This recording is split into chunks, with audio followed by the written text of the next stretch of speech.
हे राम जी, चित्त का शीतल होना बड़े भारी तपस्या का फल है। अशांतस्य कुतः सुखम, अशांत को सुख कहाँ, और शांत चित्त वाले को आंधी तूफान और दुनिया के दुख कहाँ असर करे। जिसने भगवान के साथ अपना ताल मिला दिया और शांत होना जानते हैं, वो एक कृष्ण पूरी सेना को भारी हो गए। भांजे देखा होगा फिल्म।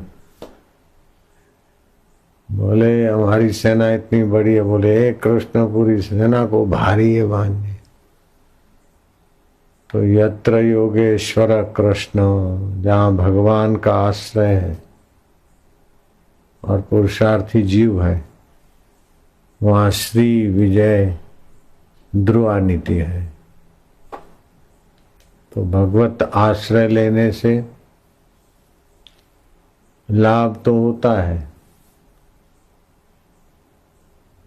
लेकिन साधन करने से लाभ तो होता है, लेकिन असाधन चालू रखने से सत्यानाश भी होता रहता है।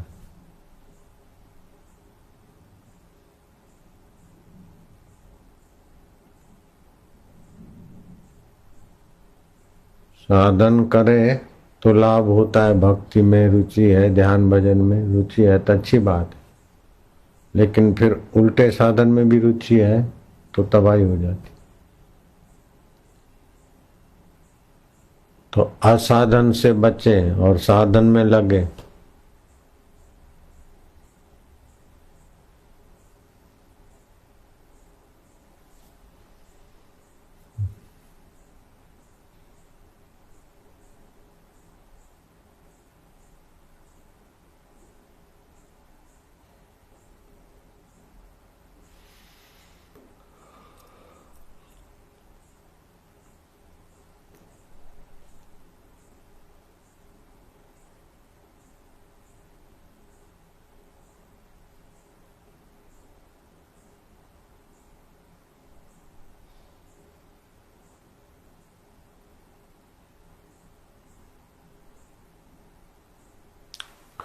नीच कर्मों का त्याग करें और थोड़ा भी साधन करें तो भगवान जल्दी प्रसन्न होते।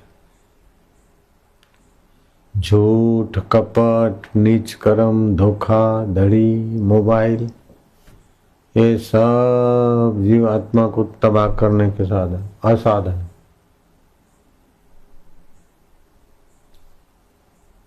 और सच्चाई, स्नेह, जप, ध्यान, मौन और तत्परता से सेवा खोजे, ये सब जीव को उन्नत करने वाले साधन, सुमति देने वाले साधन। जहाँ सुमति, वहाँ अनेक प्रकार की संपत्ति, 26 प्रकार की संपत्ति, अभय, सत्व, शुद्धि, ज्ञान की स्फूर्णा, विवेक,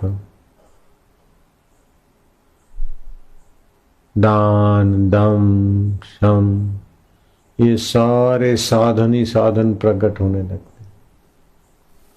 26 साधन है।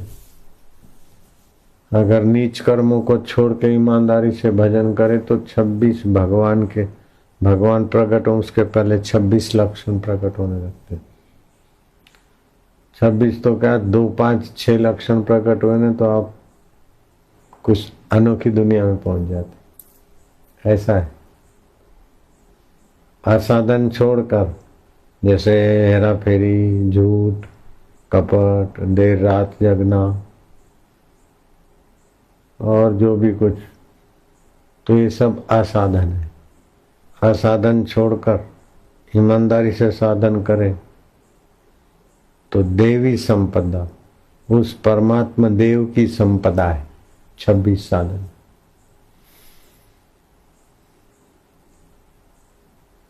इतना बड़ा सामर्थ्य है, इतना बड़ा सुख है, इतना बड़ा नित्य, अब क्या बोले उसके लिए।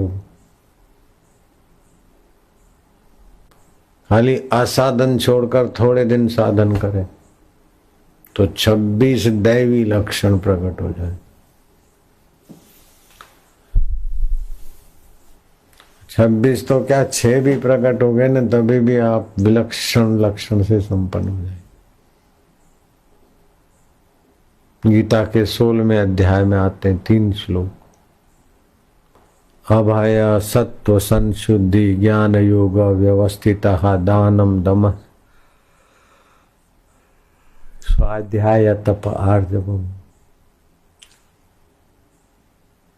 फिर स्वाध्याय रुचेगी, तप रुचेगा, इंद्रिय का संयम, मन का वाणी का संयम, ये सारे सद्गुण विकसित होने लगे। एक छोकरा है ईमानदारी से थोड़ा साधन करता है तो बोलता ही नहीं, रेवाड़ी का प्रभाव भी विकसित हो रहा है। परीक्षा देने गया तो 100 में से 100, दूसरी बार देने गया तो 100 में से 1000,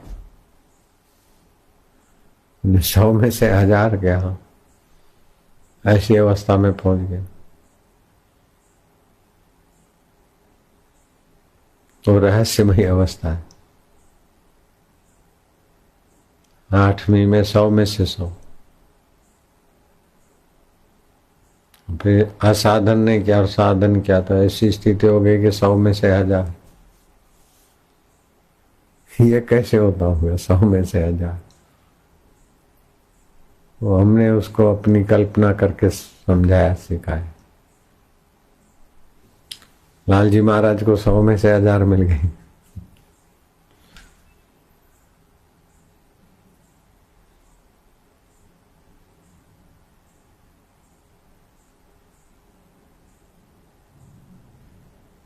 सारे ज्ञान का भंडार है परमात्मा और वो नित्य है, सुहृद है, सखा है और अपना अंतरात्मा होकर बैठे।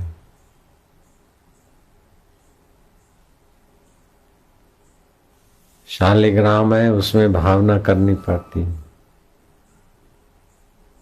ऐसा नहीं कि है सिल बट्टे, है शालिग्राम, गंडकी नदी के पत्थर, मैं तेरे को प्रणाम करता हूं, ऐसा नहीं होगा वो साधना।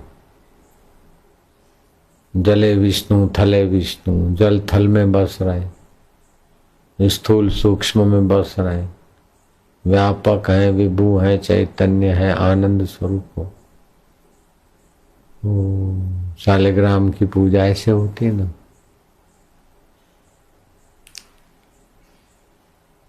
अथवा मंदिर में जो लोग बोलते हैं तो पत्थर को पूजते, नहीं, पत्थर को नहीं पूजते।